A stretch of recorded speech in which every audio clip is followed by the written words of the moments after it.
Welcome to the Craft of Coaching podcast, where we dive into what it truly takes to become a skilled, confident life coach. I'm your host, Kate, head of the CLCC, or Certified Life Coach Collective, an ICF-Accredited Level 1 coach training program. We combine courage, coaching, and community to offer you more than just a training program, but a life-changing experience where you use your own personal transformation as the learning ground for supporting your clients. On this podcast, we explore how you can use coaching skills to support your clients or expand your own growth, all grounded in evidence-based coaching practices. Learn more about our program and get free resources for becoming a life coach at teamclcc.com. And now, here's today's episode. All right, so for various reasons, at some point in your coaching career, you are probably going to want to take a break. And I know that when you are really loving the work, when you are in the excitement of getting your business up and going, things like that, it might seem kind of impossible. Like, why would I want to take a break? I love this. This is the work that I really wanted to do. Why are you talking about wanting to take a break, Kate? Like, isn't your whole thing with CLCC find a career that you love? Yes, 100% it is. And yet, there are going to be times where we just want a break. There are also, of course, times where life just asks us to take the break. There are times where family members get sick. Maybe you have a baby.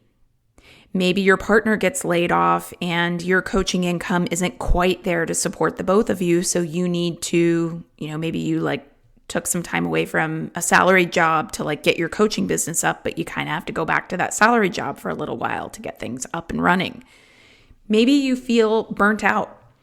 I actually want to normalize that as something that is just incredibly common among coaches. They get into the work, they're really excited about it, they really want to make that business successful, and then they work a bajillion hours. And for a while, it's great. There's a kind of high that can come from working all those hours. But then you run up against your limit. You run up against a point where you're just you're fried, and suddenly the work isn't seeming so fun, or the tasks and admin that you need to do just don't seem to be worth it anymore. And it's round about those times that you're going to want to start thinking about how to take a sabbatical, how to take a break. And I'm going to speak today for strategic suggestions for those longer term sabbaticals, rather than talking about just taking a 2-week vacation, which is kind of a longish vacation for most people, at least in America. I don't know what the Europeans think of this, but a 2-week vacation is kind of a long time for most people in America. And so I'm going to speak to a sabbatical in the sense of you want to take a month off, or you might need to take 3 months or 6 months away from your business. What do you do strategically in those cases to try to lose as little momentum as possible while also giving yourself a break? And the perspective I'm going to come from today is also going to be one where you don't get to put the neat little bow on it of just hire a VA. And it's really funny because when I started as a coach, there was this dominant messaging that was just absolutely everywhere. That was very if you really are serious about having a business, and if you're really going to do this, you just need to throw money at the problem and hire a VA. And if you don't hire a VA or some kind of support for your business, A, you're not serious about really doing well, and B, it's a sense of your mindset is not in the right place. You're a person who's just, you don't have what it takes because you aren't willing to outsource the small tasks so that you can focus on the bigger picture. You just don't have the right mindset for what it takes to really run a business. And I'm here and I'm just going to call BS on that. I'm so going to call BS on that. And hopefully that's a relief for some people to hear, because there's this vision you sometimes get of people who are running businesses, especially when they scale to the point where they can have support people or a team. And don't get me wrong, I am not, by the way, saying that VAs aren't worth it or that hiring support isn't worth it. I'm saying, or trying to speak to, that very challenging part of getting a business up and running when you don't have the money. You do not have the money, or you don't have the time. Maybe you have the money, but you do not have the time to try to train someone. And there's a lot of work that goes into setting up operations for people and training them. I actually have a course on this. It's called Biz Ops for Busy People. You can find it on my websites. It's teamclcc.com, things like that. But just Biz Ops for Busy People, it's all about the operations side of running a business. And one of the things I get into in that course is how you find the right people, how you train the right people, things like that. But nonetheless, I'm going to go into today's discussion of taking a sabbatical from your business from the perspective of you don't have money to just have everybody run everything for you. And for whatever reason, you are not going to be within your business for a while. Now, have I had experience with this before? Hell yeah. I've had planned sabbaticals. I am a mother, so I was running my business after my daughter was born, had a newborn, had to take some time away then.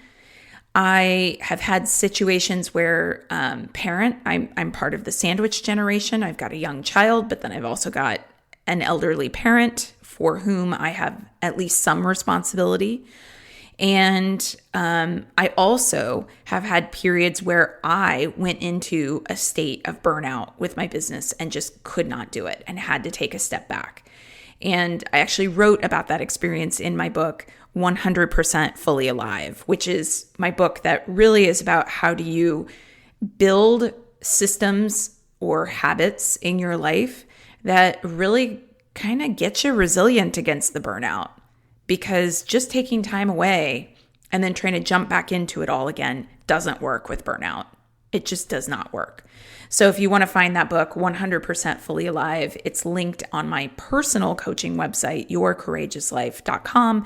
It's on Amazon. If you search for 100% Fully Alive, Kate Swoboda, for some reason, adding my name makes it easier to find. So there's ways you can find it. But nonetheless, again, I'm talking about when you just are like, for whatever reason, I'm going to be on sabbatical.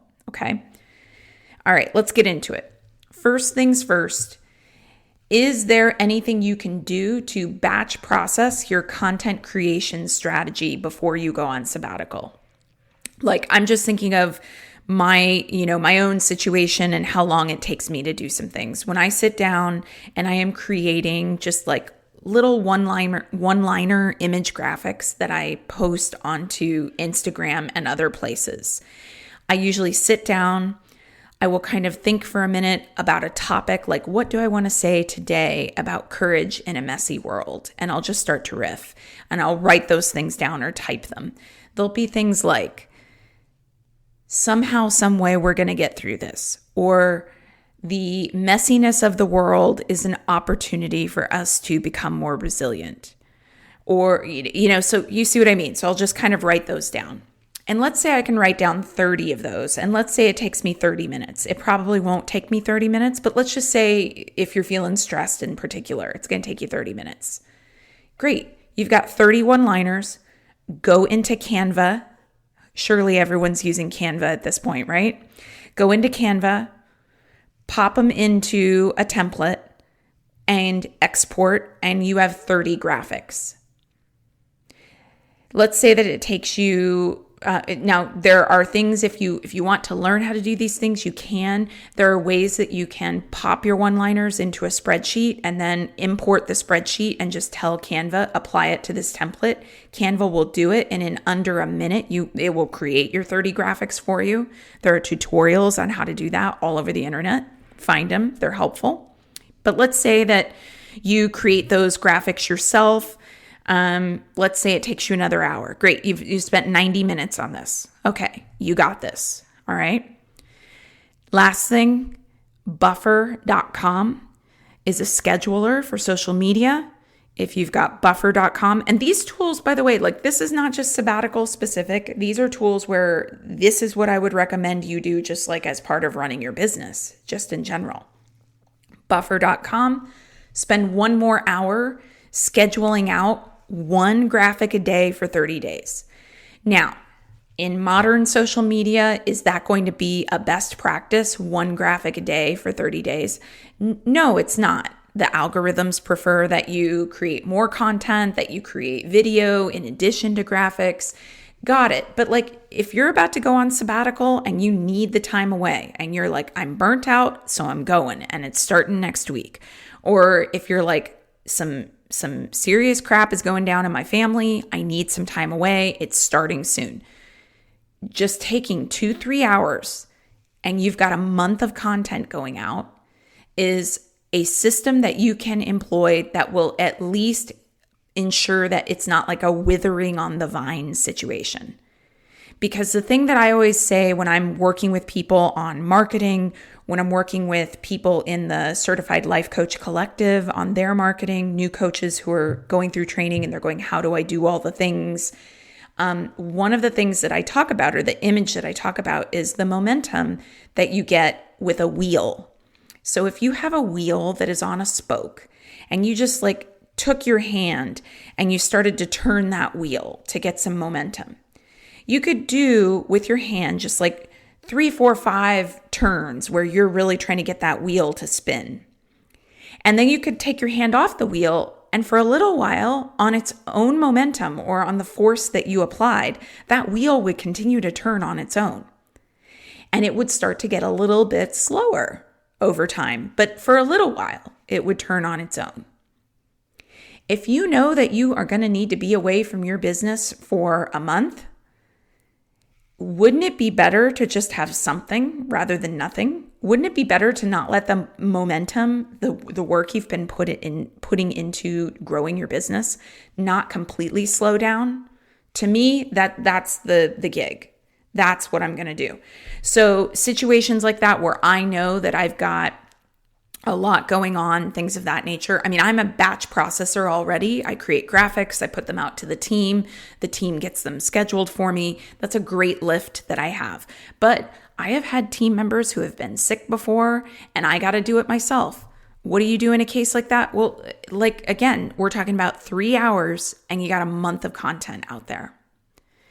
Now, side note, if you're looking for lots of ways to just generally speaking run your business in such a way that you're saving time all the time, I have a program called the Coaching Blueprint Program. It's a digital marketing program. Head to coachingblueprintprogram.com. And I actually talk about 4-hour marketing, where if you put 4 hours a week into your marketing, you can get a hell of a lot done. And I talk about a lot of strategies for how you can do that in the Coaching Blueprint. But nonetheless, batch processing is a huge part of how I do those things. So there's that, okay? Next thing, you know you need to go on a sabbatical of some kind, okay? What's another strategy to continue to keep eyeballs on your business? I'm just focusing on marketing right now, okay? Next strategy that you could employ would be to pull something together that is collaborative. Again, like some of these are going to fit better than others, right? If there's a family emergency, you probably don't have time for this. But if you know that you want to take some time off, you might have some time for this. And so what I'm thinking of in this case would be if you and 4 or 5 other coaches all collectively agree to do what I think of as a round robin, where everybody's eyeballs are on everybody else's stuff, you could do something where all of you agree that like on a Monday, everybody is going to share, repost, etc., something that Susie put out. And then on a Tuesday, everybody's going to share and repost something that you have put out. And on a Wednesday, everybody's going to share and repost something that Janet put out. Obviously, I'm just pulling numbers out of nowhere here, but do you see what I'm saying? So basically, it's a kind of, I'm giving a little bit to you, you're giving a little bit to me. Some eyeballs are getting onto my stuff, some eyeballs are getting onto your stuff. We're kind of communally all agreeing that we're going to take each other's content and just kind of spread around some attention onto your stuff, my stuff, your stuff, your stuff. And again, this is the type of thing that you can just kind of like pull together relatively quickly with your coaching connections. It's something that doesn't take a lot of planning. And by all means, you can use things you've already created. Like for instance, the people who are looking at Janet and Susie's stuff probably haven't seen your opt-in before. So you have some kind of an opt-in, maybe a workbook or a quiz for people to start working with you, okay? Janet and Susie have a different audience. So when they're sharing about your stuff, you don't have to create new content. You could just be like, hey, Janet, Susie, when it's my turn for everybody to share about my stuff, could you please share about my workbook for my opt-in? Then you don't have to create anything new. You're getting new subscribers, okay? Third thing, why do people think they have to reinvent the wheel? Okay, so as a for instance, in my book, The Courage Habit, I talk about the 4 most common fear patterns that people wrestle with: perfectionism, people-pleasing, self-sabotage, and pessimism. Have I created content on globally the 4 fear patterns before? Yes, I have. Have I created standalone content on each of those 4 patterns before? Yes, I have. But when was the last time I did that? And I can riff on any of those, right? Like, you do not have to reinvent content concepts here. You don't always have to be coming up with new stuff. How long would it take you to just hit record and do a 1-minute video on a powerful coaching question and another 1-minute video on a powerful coaching question? And if you could just do 10 1-minute videos on a powerful coaching question and either schedule them out or, just if you want to, if this is your idea of a sabbatical, just have like a little timer and it's like, okay, I'm not back to work, but once a day I can hop online and upload that video. Great. Fantastic. You do not always have to be coming up with brand new content. Everything under the sun has already been done before. I am not the first person to talk about perfectionism and the fact that fear underlies perfectionism. Am I talking about it in my own unique way with my own unique style and voice? Yes, I am. Don't plagiarize. But you can go ahead and talk about perfectionism in your coaching business too. And I'm not going to be like, oh my gosh, you're copying me. You're going to be another person talking about perfectionism. And you're going to do it in your own way with your own style. Next thing. The algorithm, speaking of which, one of the most annoying things about the modern algorithm is the fact that even though people follow you, for reasons that I do not understand, something like only 2 or 3% of your audience even sees your stuff. It's maddening. I'm looking at you, Meta. Looking at you, Instagram and Facebook. It's very annoying. And so therefore, if only 2 or 3% of your audience is even seeing your content to begin with, what would be wrong with you going back and looking at something you shared a year ago and resharing it again today? I reshare content that I have shared before in previous years. Typically what I do from year to year is I actually maintain a file. That's part of how I know about this spreadsheet that you can import into Canva and like get it to pop out your graphics.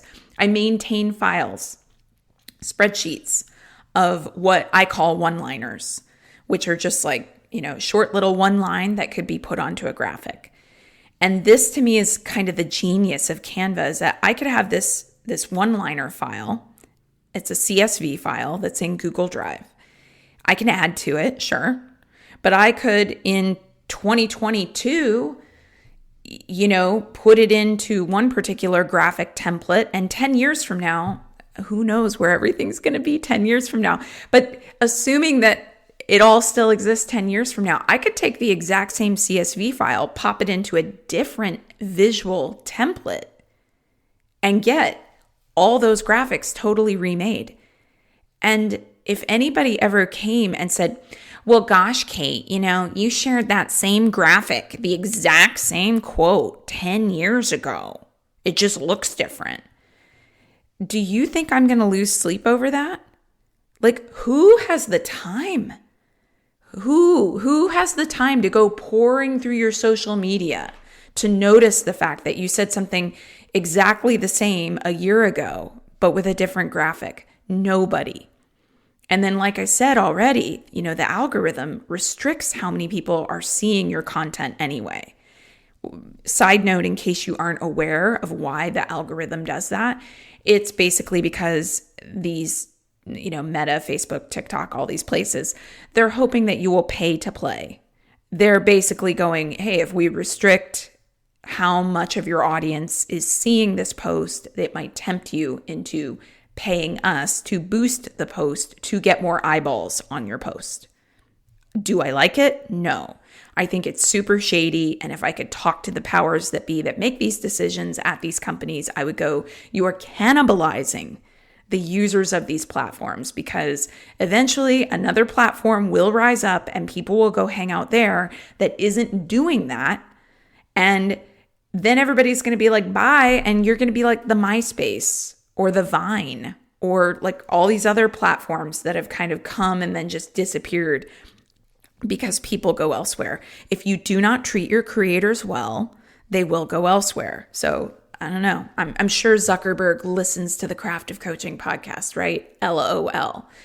Nonetheless, I'll get off of that soapbox now and just go back to the fact that you can repurpose content. You can recreate the exact same content in a different way. And frankly, you can just reshare old content. And the only people who are going to be getting really in a kerfuffle about it are people who have way too much time on their hands, and you don't want those people as your clients anyway, right? Like, you would never want somebody as your client who was tracking it that closely, okay? So nonetheless, I'm talking about all these different strategies to keep the content going. Now I'm going to slightly shift into, what do you do if you've got clients or contracts? Like, what if you're doing a group coaching thing for an organization? Well, that's going to take a little bit more planning. So with clients in particular, what I tend to recommend if you can plan your sabbatical is that you actually try to time it up with when clients are going to have a natural break in the coaching process anyway. So if you have 5 clients, 10 clients, and half of them are nearing the end of their contract anyway, give them a heads up. Hey, for the month of X, or I'm going to be away, or I'm going to be on maternity leave, things like that. If you have an organizational contract, I think that's a little stickier. If you know or can plan around a sabbatical, contractually, I would personally recommend that you fulfill that contract. I mean, unless it's the reason you're wanting the sabbatical is because that contract is with a really toxic organization and you're being mistreated. To me, that's a misalignment thing. That's not about you taking a sabbatical. This is a misaligned relationship. But assuming that I have a 6-month contract with this organization, I would really like to stop now, but I have 2 months left on the contract.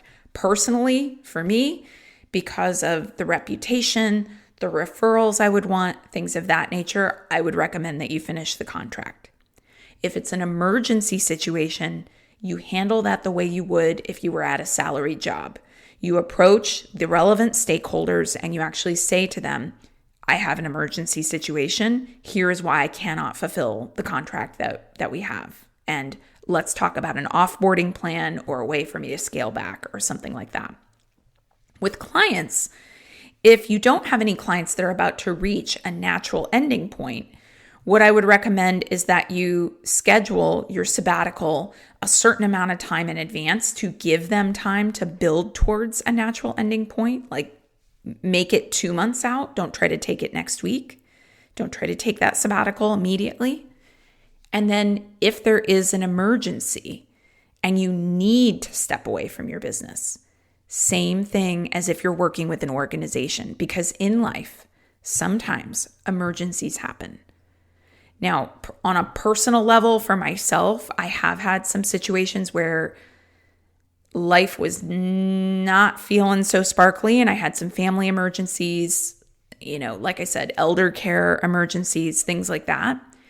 And what I would say about that is that actually having my coaching sessions during that time was restorative. Rather than feeling like this is taking something away from me, It felt like a beat of normalcy amid a chaotic time. It felt like a reminder that we're going to be okay, that I was going to be okay, because when I was holding that space for someone else, that they were going to be okay, because clients, of course, are, just like me, right? There's kinship here. We're peer to peer, shoulder to shoulder. I'm not the coach over here with zero problems. You are not better than your clients. You don't have zero problems. Everybody goes through stuck times where the internalized critic tells them, you're not going to get through this.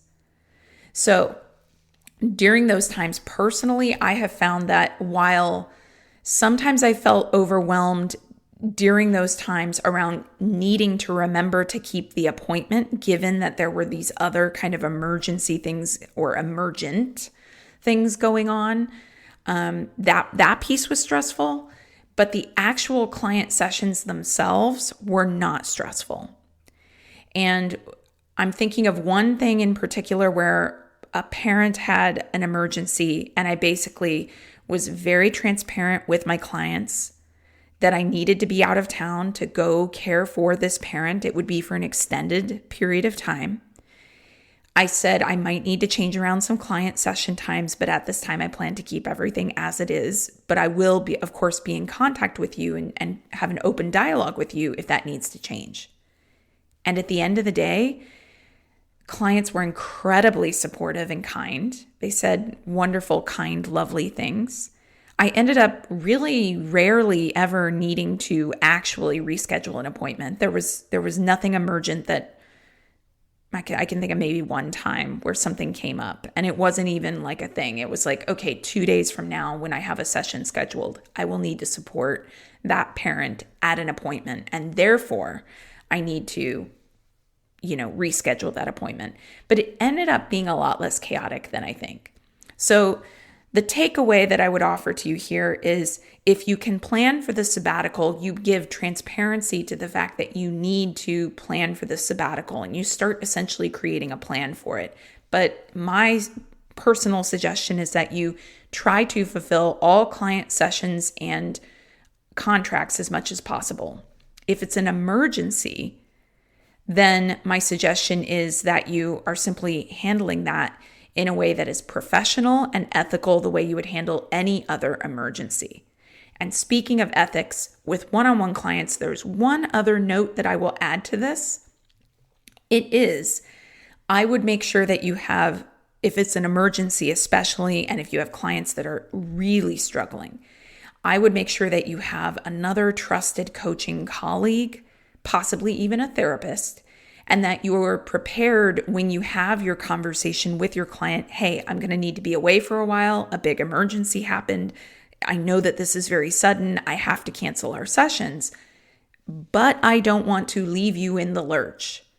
I want you to have backup resources. And you either set something up with them for how they can connect with you during this time of transition while this emergency is happening, or you essentially say, here is who I have arranged with to refer you out to so that you can continue to get support in my absence. Now, of course, let both the client and coach know that it's all anonymous, right? Don't go to whoever the coach is that you're going to refer out to and say, so I'm working with this person named Kathy, and here are all the problems that Kathy's working on, right? You don't violate confidentiality. Okay. And you put it in the client's hands to actually make that connection, and or you ask for permission to arrange an introduction. So if I have a client named Sarah and I need to stop having sessions with her because I have an emergency situation, but I'm willing to refer her out to my beloved coach best friend, Valerie, I would go to Valerie and I would say, Valerie, emergency has happened. Can I refer clients your way? Get her okay on that. Valerie says, great. But I don't actually talk to Valerie and say, here's Sarah and here's her stuff and here's all the things. And then I would go to Sarah and I would have the open conversation with Sarah and say, I understand that this is coming out of the blue. I've had a very big emergency and I have to pause on coaching sessions right now. I don't want you to be without support. I have a trusted colleague. Her name is Valerie. Here is what she helps people with. I have not told her anything about you specifically, but I have gone to her and said, if I refer clients your way, do you have availability? She has availability. I'm happy to, with your permission, set up an email introduction, or I can just give you her information. So hopefully I've given you some ideas for how to navigate the kind of parallel tracks that are really important to make sure you have handled if you decide to take a sabbatical. One of those tracks is how do you make sure you've got your marketing taken care of? The other track is how do you make sure that you've got your clients, whether they're one-on-one or organizational or group clients, taken care of. And of course, everything that I've said here also can apply to, for instance, a group program of some kind, a mastermind, a training experience. You find other people who can fill in for you to fulfill the program so that the people who have paid to be in your program are not going without that support. All of that's very important. But nonetheless, when you are putting some things in place to make sure that your business and reputation and your branding and all of that are being taken care of and cared for, and then you're also making sure that your clients and the people that you serve are taken care of, then you're in a very good position to be able to, of course, take care of you. The last thing that I will say on all of this is make a plan for re-entry. Sometimes we don't always know how long we'll need to be away in these like emergency situations, like I've mentioned. If you know when you'll be coming back, that is even more ideal because you can work with your clients to essentially say, here's some goals that we could work on, or that you could work on rather, that then we will return to the work together to work on if it's that kind of a situation. But essentially, make a plan for re-entry. And let's normalize the fact that it'll feel weird at first. I took a very prolonged sabbatical from my coaching business. And a lot of people didn't even know I was on sabbatical because I knew I was going to take it and I scheduled things out and stuff like that. And when I took this very prolonged break from my business, first of all, it was hard to do at first. This was a planned one, not the emergency one with the parent that I've been alluding to. First of all, very hard to actually disconnect at first. Like I kept having the impulses to get back into my inbox and check things and look at things and, oh, maybe I could create something on that, but I needed the time away. Then next thing though, it was so strange coming back. I didn't know where files were located. And these were files that I could have told you with my eyes closed, laying down in bed in a dark room if you had come in and said, hey, Kate, where's the file on da-da-da? I could have just been laying there and been like, okay, so go to the folder with this, and then the subfolder is called that. I would have known it like the back of my hand. It was so strange. And there are some Craft of Coaching episodes out there where I'm gonna talk about that. They're coming up where I'm gonna talk about what it's like to come back. But nonetheless, I just really want to normalize the fact that sometimes you're going to want to take a break from your business. Yes, even though you love the work. It doesn't mean coaching isn't the career for you. It just means that sometimes everybody needs a break. Personally, if I could change society in some big way, I would structure our working lives around the seasons that we love the most. So for instance, I'm a summer person. I love summer. I love heat. I love the sun on my shoulders. I don't like winter. If I could set up the world in such a way that I would just be offline and living up my life all summer long, I would. And then all the winter people in this conception that I have, the people who love to ski, or they love crispy mornings, or they love snow and all that, those people, they could get their break during the winter months. Basically that would be my, if I ruled the world and could make it any way I wanted it and all that. That's how I would do it. It would be the season you love the most. When you really want to enjoy that season, you get to be off of work for 3 months, a quarter. Let's bring summer break back, essentially. Remember grade school and a summer break? And that's the thing. It's not that there's something wrong with you. It's not that there's something wrong with the work. It's that sometimes everyone needs a break. All right. That's my soapbox on that. I've put a ton of strategy into this session. Go back and listen to it again to get some ideas. And here's to you knowing that regardless of what life throws at you, if there's an emergency, or if you just know that it's time for you to get that pause, you've got it covered. All right, that's it for today's episode. Thank you so much for listening. Before you go, would you help us out and take a moment to give us a rating in iTunes, Spotify, or wherever you're listening? It really helps us get the word out to other listeners.